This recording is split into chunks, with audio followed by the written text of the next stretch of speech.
All right, no problem. My question is about, actually pertains to The Undertaker. He comes off like such a straight, squared away, no bullshit kind of guy. But seeing as how you and him always seemed, at least to me, on camera to have a very unique chemistry, you guys seemed, two Texans, two straight arrow guys.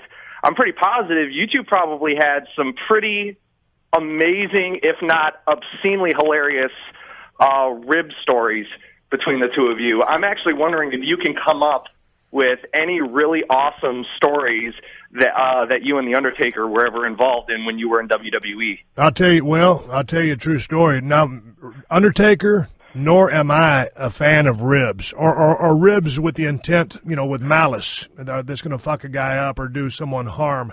Now, funny ribs are a whole different ball game, but I never ribbed anybody, and to my knowledge, Taker wasn't a ribber either. So we might have watched other shenanigans, but it was never about me and him egging each other on.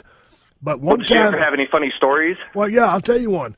One time, I had just come out of Dallas, Texas, and I just rolled into Memphis, Tennessee. I worked Mid-South Coliseum.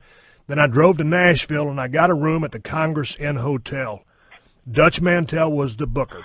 He said, hey, man, if you need someone to ride with, call this guy. His name's Mark Calloway. Well, I wrestled him when he was the Punisher in Dallas, and he beat me in about 5 minutes. So anyway, he might be able to hook you up with a ride. We were going to work Tuesday. It was Louisville, Kentucky. So we lined it up, but then they switched to him from babyface to heel. So it meant we couldn't ride to the town together anymore. So I said, hey, don't worry about it. I said, when I see you in the ring tonight, I'm going to stretch you. And I meant that I was kidding. I was just kidding The Undertaker. He had about a year and a half head start of me in the business.